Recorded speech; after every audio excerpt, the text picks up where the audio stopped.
Hello guys, how are you doing? So आज काफ़ी ज़्यादा interesting episode and I know कि आपको ये काफ़ी ज़्यादा पसंद आने वाला है। सो गाइस, जैसा कि हमने लास्ट एपिसोड में भी देखा था कि एलेक्स उन पेटल्स के थ्रू होते हुए उस दूसरे रियल्म के अंदर टेलीपोर्ट हो चुका था, जहाँ पे आने के बाद एलेक्स को काफ़ी ही ज़्यादा चीज़ें अजीब सी भी नज़र आ रही थी। फ़िलहाल तो इस एपिसोड की स्टार्ट होती है एंड हम देखते हैं कि यहाँ पे एलेक्स अब फ़िलहाल काफ़ी अजीब सी एक जगह के पास में आ चुका था, जहाँ पे काफ़ी सारे और कल्टीवेटर्स भी होते हैं। फ़िलहाल तो ये जगह नो मैन लैंड सी है, जहाँ पे और भी ढेर सारे इस जर्नी के अंदर आगे बढ़ रहे होते हैं। जिसके बाद अब हम एलेक्स को देखते हैं, जो कि फ़िलहाल उसी जगह पे आ चुका था, जहाँ पे वो अपने उन ब्लू स्टोन रोड को देख रहा होता है। कह रहा था कि ये तो 3000 ब्लू स्टोन रोड है, जिसको मुझे क्रॉस करके आगे जाना होगा। लग रहा है कि ये करना मेरे लिए ज़्यादा मुश्किल नहीं होने वाला है। जिसके बाद हम देखते हैं कि यहाँ पे काफ़ी ही सारे रोड्स एलेक्स को दिख रहे होते हैं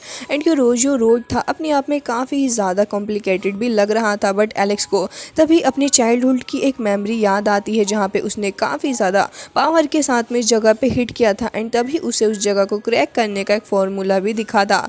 जिसके बाद हम देखते हैं कि एलेक्स अब अपना बिल्कुल भी वक्त ज़ाया नहीं करता है। जिसके बाद हम देखते हैं कि तुरंत ही अब वो अपनी पावर का इस्तेमाल करता है एंड काफ़ी ज़्यादा स्ट्रांगली हिट करता है वो ग्राउंड के ऊपर। जिसके बाद एलेक्स कह रहा था कि यहाँ पे ये जो रोड है मेरे आसपास ही काफ़ी ज़्यादा डिफरेंट लग रहे हैं, मुझे किसी एक पाथ को चूज़ करते हुए ही आगे की तरफ को बढ़ना होगा। जिसके बाद हम देखते हैं कि एलेक्स अब चलते हुए थोड़ा आगे की तरफ आ चुका था, जहाँ पे आने के बाद वो तुरंत ही एक पहाड़ी के ऊपर अपनी स्पिरिचुअल पावर का इस्तेमाल करते हुए हिट कर देता है। ये अटैक एक काफ़ी ज़्यादा स्ट्रॉन्ग अटैक था, लेकिन यहाँ पे उस सब के बावजूद भी वो पहाड़ी क्रैक नहीं हो रही थी, जिसकी वजह से एलेक्स को दिखते हैं, जो कि तुरंत ही कह रहा था कि मुझे अब अपनी स्ट्रेंथ को और भी ज़्यादा इन्हांस करना होगा। जिसके बाद वो तुरंत ही एक काफ़ी ज़्यादा पावरफुल स्पिरिचुअल फॉर्मेशन को समन कर लेता है एंड हम देखते हैं कि यहाँ पे तुरंत ही वो एक बार फिर से उस दूसरी पहाड़ी के ऊपर हिट करता है एंड फाइनली जाके हम देखते हैं कि इस जगह के ऊपर जो एक इनविजिबल शील्ड लगी हुई थी वो धीरे धीरे करके एक्टिवेट होने लग जाती है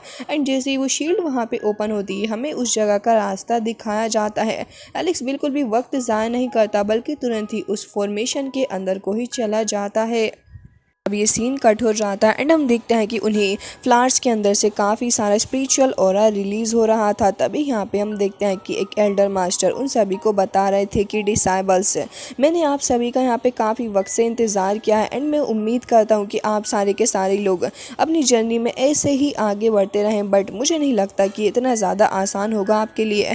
तभी एक सेकेंड एल्डर को देखते हैं, जो कि कह रहे थे कि ब्रदर, मुझे लगता है कि अब हमें अपनी मैजिक पावर का इस्तेमाल करते हुए इनकी इसी जगह की पावर को और भी ज़्यादा इन्हेंस कर देना चाहिए, ताकि पेटल्स काफ़ी ज़्यादा स्ट्रॉन्ग हो जाएं एंड इनके लिए काफ़ी ज़्यादा मुश्किल हो आगे की जर्नी में आगे बढ़ना। जिसके बाद वो दोनों ही एल्डर्स को देखते हैं, जो कि तुरंत ही अब अपनी पावर का इस्तेमाल भी करने लग गए थे।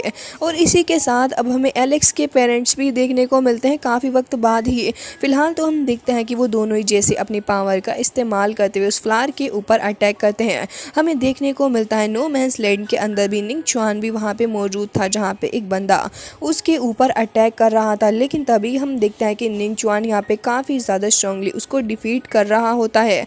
हालांकि वो बंदा अपनी पूरी पावर लगा के निंग चुआन को मारने की कोशिश कर रहा था, लेकिन निंग चुआन को देख के ऐसा लग रहा था कि जैसे कि इसे इस फाइट के अंदर बिल्कुल भी एफर्ट्स डालने की ज़रूरत नहीं है। उसकी फ़ाइट को देख के ऐसा लग रहा होता है कि वो काफ़ी ज़्यादा फ्रीली उसके साथ में फ़ाइट कर रहा है एंड जैसे ही वो बंदा फाइनली जाके अटैक करता है, हम देखते हैं कि निंग चुआन तो उसकी नेक के ऊपर ही अटैक कर देता है, जिसकी वजह से वो लड़का तुरंत ही वहाँ पर बेहोश हो जाता है एंड हम देखते हैं कि पेटल के अंदर ही ये सब कुछ चल रहा था, जिसे वहाँ पे मौजूद एल्डर्स भी देख रहे होते हैं। हालांकि वो उसकी पावर को और भी ज़्यादा इन्हांस करते जा रहे थे एंड बाकी सारे लोग भी देख रहे होते हैं कि आखिर इस फ्लावर पेटल के अंदर चल क्या रहा है।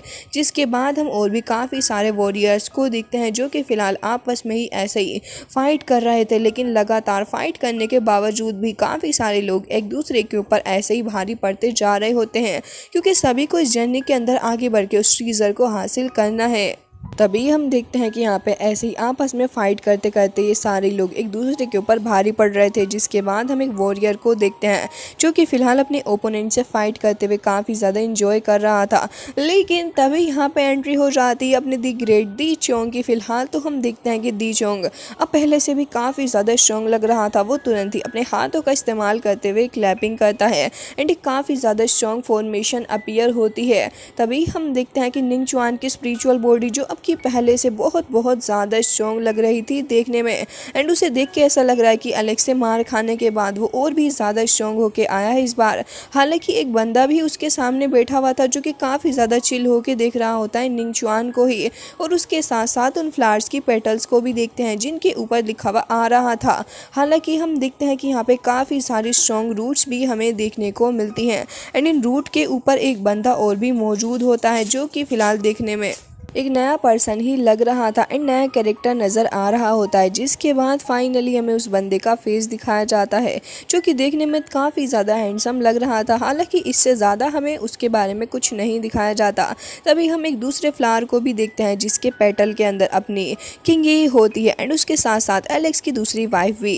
फिलहाल तो वो दोनों भी अब ऐसे ही आगे बढ़ रही थी। हालांकि दोनों एक दूसरे से फाइट नहीं कर रही थी बल्कि ऐसे ही आगे बढ़ती जा रही होती हैं। जिसके बाद सीन कट हो जाता एंड हम देखते हैं कि यहाँ पे एलेक्स के दोनों ही फ्रेंड्स जो कि काफ़ी ज़्यादा मजाक मस्ती करते हुए आगे जा रहे होते हैं। जिसके बाद हम देखते हैं कि उस मोटू की नज़र स्काई पे पड़ जाती है एंड वो कह रहा था कि ऐसा लग रहा है कि यहाँ पे कुछ ना कुछ तो अजीब है, ज़रा जल्दी ऊपर देखो यूटू। एंड हम देखते हैं कि यूटू जैसे ही ऊपर की ओर देखती है वो कह रही थी कि आखिर यहाँ पे क्या हो रहा है। तो मोटू उसको कह रहा था कि मुझे तो लगता है कि हमें बहुत ज़्यादा केयरफुल रहने की ज़रूरत है, क्योंकि जिस बात पर हम चल रहे हैं ये बहुत ही ज़्यादा खतरनाक है और बच्ची तुम्हें तो बहुत ही ज़्यादा केयरफुल रहना होगा। ये सुनते ही यूटू को काफ़ी ज़्यादा गुस्सा आ जाता है। वो तो उसका खैर पकड़ लेती है एंड उसे कह रही थी कि मोटू क्या कह रहे थे तुम्हें लगता है कि मैं इतनी कम स्ट्रांग हूँ कि मैं किसी के सामने ऐसे ही नहीं खड़ी हो सकती। जिसके बाद वो उसे काफ़ी ज़्यादा दूर फेंक के मारती है एंड फिर उससे कह रही थी कि तुम बहुत ही ज़्यादा वाहियात हो, मैंने तुम्हारे साथ टीम अप किया, उस सब के बावजूद तुम मुझे इतना कम आंक रहे हो। फिलहाल तो हम देखते हैं एक और वॉरियर को जो कि देखने में काफ़ी ज़्यादा बड़ा सा लग रहा था एंड हम देखते हैं कि वो यहाँ पे एक बंदे को मार रहा होता है। हालांकि वो बंदा एक स्ट्रॉन्ग कल्टीवेटर था एंड हम देखते हैं कि इसका सामना पहले भी एलेक्स के साथ में हो चुका है। हालांकि हम देखते हैं कि जैसे वो स्पिरिचुअल बॉडी वाला बंदा उसके ऊपर अटैक कर रहा था, उस बंदे को देख के बिल्कुल भी नहीं लग रहा था कि वो बल्कि डर रहा है, बल्कि वो तो बहुत ही ज़्यादा एरोगेंटली आगे बढ़ रहा था।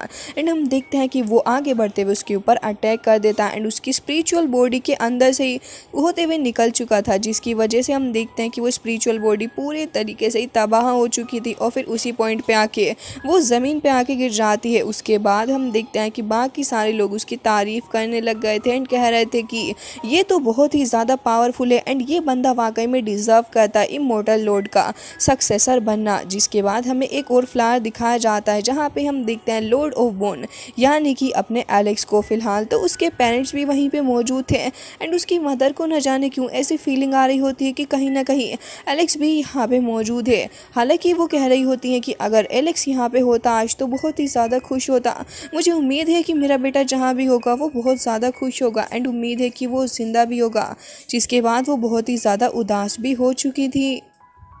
जिसके बाद हमें दाओ क्लैन का एक ड्रैगन भी दिखाया जाता है जो कि शायद से एलेक्स का ओपोनेंट बन के उसके सामने आने वाला थे। अपने एलेक्स को भी देखते हैं जो कि फ़िलहाल यहाँ पे अपने उन्हीं ब्लू स्टोन स्टेप्स की तरफ आगे बढ़ रहा होता है। हालांकि हम देखते हैं कि एलेक्स को इन सारी चीज़ों से कोई भी फ़र्क नहीं पड़ रहा था, बल्कि एलेक्स तो अब ऐसे ही लगातार आगे बढ़ता जा रहा होता है एंड वो अपने ओपोनेंट का इंतज़ार भी कर रहा था। लेकिन हम देखते हैं कि यहाँ पर एलेक्स कह रहा था कि मुझे अब खुद को इस वर्ल्ड से हाइड करने की और ज़्यादा ज़रूरत नहीं है, बल्कि मुझे लगता है कि अब जो कुछ भी होगा मैं उसे संभाल सकता हूँ। जिसकी वजह से हम देखते हैं कि एलेक्स यहाँ पे अपनी पावर का इस्तेमाल करने लग गया था। हालांकि हम देखते हैं कि यहाँ पे एलेक्स एक काफ़ी ज़्यादा स्ट्रॉन्ग फॉर्मेशन को समन करता है एंड हम देखते हैं कि वो उसी टेलीपोर्टेशन एरे के थ्रू होते हुए एक फाइनल रोड की तरफ को भी आ चुका था, जहाँ पे आने के बाद वो तुरंत ही उस जगह पे बैठ जाता है एंड हम देखते हैं कि यहाँ पे वो कल्टीवेट कर रहा था एंड खुद से कह रहा होता है कि बस अब बहुत हो गया। बाकी सारे लोग भी एलेक्स के इस एक्शन को देख के काफ़ी ज़्यादा हैरान थे एंड कह रहे थे कि आखिर ये सब कुछ यहाँ पे क्या चल रहा है। उसके साथ साथ हम देखते हैं कि क्लाउड के अंदर एक और गोड भी मौजूद था जो कि एलेक्स की इस हरकत से थोड़ा अजीब सा बिहेव कर रहा होता है, क्योंकि किसी को भी नहीं समझ में आ रहा था कि आखिर ये सब कुछ क्या है। जिसके बाद हम अपने एलेक्स को ही देखते हैं जो कि फ़िलहाल लगातार बैठे हुए यहाँ पे कल्टीवेशन कर रहा होता है। हालांकि हम देखते हैं कि दोनों ही गोड्स यहाँ पे अब पहचान चुके थे एलेक्स को, क्योंकि एलेक्स ने यहाँ पे अपनी पावर को रिवील करते हुए सबके सामने ये प्रूफ कर दिया था। वही एलेक्स है। फिलहाल तो हम उसी गॉड को देखते हैं जो कि कह रहे थे कि क्या ये हुआंग है, क्या ये वही इविल गॉड है जिसे हम हर तरफ ढूंढते फिर रहे हैं। मुझे तो अभी तक बिलीव नहीं हो रहा है अपनी आंखों के ऊपर। तभी सेकंड गॉड को देखते हैं जो कि कह रहे थे कि हाँ तुमने बिल्कुल सही कहा, ये वही लड़का हुआंग है जो कि वर्ल्ड फेमस हो रखा है एंड हमने इसे कहाँ कहाँ ना ढूंढा। अगर ये लड़का जिंदा रहा तो कितना बड़ा सीरियस ट्रबल हमारे लिए लेके आ सकता है ये। तभी हम देखते हैं कि यहाँ पे एक और बंदा बैठा हुआ था एंड कह रहा था कि वाकई में सही कहा था किसी ने कि जिसे हम हर जगह ढूंढते हैं वो तो अपने आसपास ही कहीं निकल जाता है। खैर जो भी हो, अभी मुझे इसका सामना करना ही होगा। एंड हम देखते हैं कि वो तुरंत ही उस फ्लावर के अंदर काफ़ी ही सारी पावर को रिलीज़ करते हैं एंड देख रहे थे कि आखिर एलेक्स कैसा नज़र आता है। जिसके साथ साथ एलेक्स को देखते हैं जो कि फ़िलहाल यहाँ पे फाइनली अपनी आइज़ को ओपन करता है एंड फ्लावर के अंदर से फाइनली उसकी शक्ल हमें देखने को मिलती है। तभी हम देखते हैं कि एलेक्स की मदर की नज़र भी उस फ्लावर के अंदर पड़ी हुई एलेक्स की शक्ल के ऊपर पड़ जाती है, जिसे देख के वो समझ चुकी थी कि ये कोई और नहीं बल्कि उनका सन ही है। गाइस इसी के साथ ये एपिसोड हो जाता है एंड आई होप आपको काफ़ी ज़्यादा पसंद आया होगा। इसका नेक्स्ट पार्ट भी हम बहुत ही जल्दी अपलोड करने वाले हैं, तो जल्दी जल्दी चैनल को सब्सक्राइब कर लीजिए।